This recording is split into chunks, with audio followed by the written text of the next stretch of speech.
Assalamualaikum warahmatullahi wabarakatuh. Welcome back to Resensi. Berita buruk adalah berita baik, itulah yang berkembang di kalangan media. Nah, pameo itu kemudian menjangkiti seluruh struktur berpikir kita. Apakah berita buruk benar-benar berita baik, dan apakah berita baik memang berita baik, atau ternyata seluruh berita itu buruk bagi kita? Sebagaimana kata Rob Debly dalam bukunya Stop Membaca Berita, bahwa berita bagaikan gula bagi tubuh. Nah, di dalam buku ini juga dijelaskan mengenai 10 alasan mengapa kita harus berhenti membaca berita. Pertama, bahwa berita itu tidak relevan dengan kehidupan kita. Nah, apa sih yang disebut kemudian tidak relevan? Nah, tidak relevan artinya berita itu tidak membuat kita mampu untuk mengambil keputusan yang lebih berguna bagi kehidupan kita. Atau secara lebih luasnya, bahwa berita tidak membuat kehidupan kita menjadi lebih baik. Alasan kedua kenapa kita harus meninggalkan berita, karena ternyata berita itu seringkali menggambarkan resiko yang sebenarnya keliru. Misalnya kita ambil contoh perubahan iklim.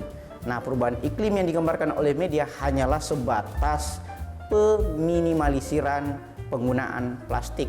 Padahal bencana iklim itu bisa menjadi lebih besar lagi. Misalnya dijelaskan oleh Bill Gates dalam bukunya Climate Change. Nah, alasan ketiga mengapa kita harus berhenti membaca berita, bahwa berita itu sebenarnya membuang-buang waktu kita. Silakan periksa durasi layar Anda. Mungkin Anda akan kaget ketika mendapati 4-12 jam setiap hari kita berada di depan gadget kita. Ambil contoh misalnya ketika kita mengonsumsi berita-berita di media online. Itu belum termasuk kepada media sosial yang sebenarnya banyak juga menyerang psikis dan mental kita. Mulai dari explore, timeline, baik itu di Facebook, Twitter, YouTube, dan sebagainya.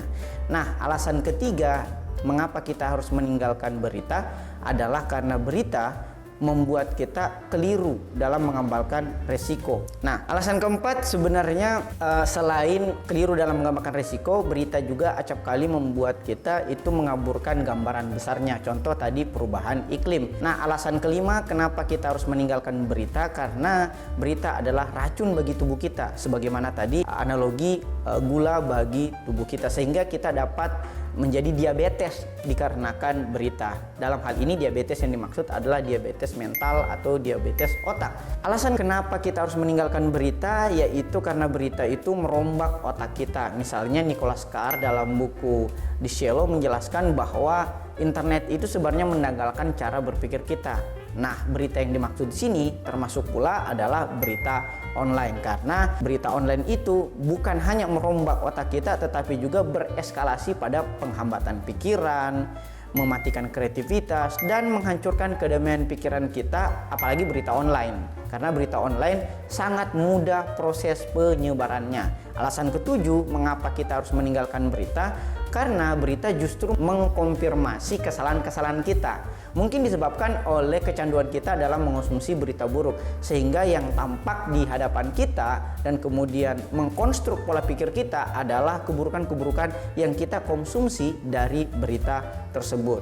Maka solusinya adalah bacalah berita-berita yang sebenarnya sesuai dengan lingkar kompetensi kita. Misalnya saya yang berlatar belakang hukum. Bacalah berita yang bukan hanya ditulis oleh jurnalis, tetapi ditulis oleh jurnalis yang berlatar belakang hukum. Sehingga apa? Lingkar kompetensi itu semakin memperkuat keahlian dan kecakapan kita. Nah, disinilah yang berlaku hukum Sturgeon. Hukum Sturgeon ini artinya 90% dari semua hal adalah sampah. Begitupun dengan berita, 90% dari semua berita adalah sampah. Maka konsumsi saja 10% berita, yang mana 10% itu merupakan lingkar kompetensi Anda. Nah, alasan ke-8 mengapa kita harus meninggalkan berita, karena berita sebenarnya memperkuat bias kita. Nah, bias yang dimaksud di sini mulai dari bias kilas balik, bias ketersediaan, membuat opini bergolak, menghasilkan ketenaran palsu. Misalnya gosip selebriti nih. Di dalam buku ini Rob Debly menjelaskan juga kenapa sih kita harus mengkonsumsi gosip selebriti atau gosip-gosip yang berkaitan dengan hal-hal yang sifatnya remeh-temeh. Nah, di dalam mengkonsumsi berita juga membuat kita lebih kecil daripada yang sebenarnya, membuat kita pasif, membuat kita bersifat manipulatif dan menyebabkan ilusi empati. Misalnya, kita lebih banyak berkomentar di sosial media atau di platform komentar media berita daripada terjun langsung untuk berpartisipasi dalam korban di berita tersebut. Misalnya korban bencana alam. Kita dengan seolah-olah berempati hanya dengan bermodalkan jari. Padahal kita dapat, kata Rob Dobelli, memberikan rekening atau mengirimkan sejumlah donasi kita kepada korban tersebut. Alasan kesembilan kenapa kita harus meninggalkan berita, karena berita menciptakan omong kosong sejalan dengan hukum Storgeon tadi. Nah, alasan ke-10 kenapa kita harus meninggalkan berita, karena berita sebenarnya mendukung terorisme. Karena sebenarnya angka kematian dari terorisme itu jauh lebih sedikit dibandingkan angka kematian dari bunuh diri atau kecelakaan. Sehingga media yang menyebarkan berita terorisme sebenarnya mendukung agenda terorisme, yaitu menyebarkan ketakutan atau mengancam status quo. Nah, bagaimana berita kemudian mengancam demokrasi kita dan mengancam masa depan kita? Nah, pertama, bahwa berita itu sebenarnya membuat kita mengalami bias kemerdekaan. Kita merasa dengan mengonsumsi berita kita mendapatkan informasi mengenai pilihan-pilihan politik kita. Padahal media berita itu dimiliki oleh segelintir elit dari politisi itu sendiri. Silakan misalnya baca buku Kuasa Media. Di situ dijelaskan mengenai betapa 7 media terbesar di Indonesia juga berafiliasi kepada kepentingan politik si pemilik media tersebut. Nah, sehingga kita merasa bahwa wah, kita banyak pilihan nih, padahal pilihan yang tersedia adalah itu-itu saja, baik oleh lembaga survei maupun pada medianya. Nah, apakah itu merupakan kabar terburuk? Tunggu dulu, kabar terburuknya adalah bahwa kedepannya berita juga dapat diproduksi bahkan oleh algoritma cerdas. Sehingga algoritma cerdas yang lebih tahu diri kita ketimbang diri kita sendiri, kata Yuval Noah Harari dalam Homo Deus, membuat kita akan menjadi lebih bias lagi.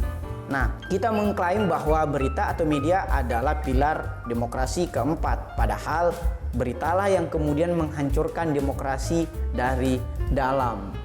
Sehingga yang patut kita waspadai bahwa berhentilah mengkonsumsi berita yang sebenarnya remeh-temeh atau masalah kecil. Nah, masalah kecil menurut Rikard Carlson dalam bukunya Jangan Membuat Masalah Kecil Menjadi Masalah Besar adalah masalah yang tidak relevan lagi sehari, sebulan, atau bahkan setahun setelah kejadian tersebut.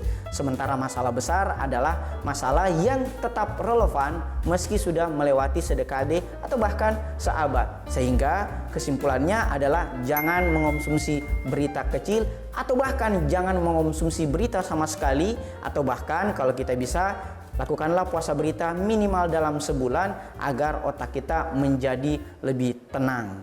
Sekian dari saya, terima kasih. Wassalamualaikum warahmatullahi wabarakatuh.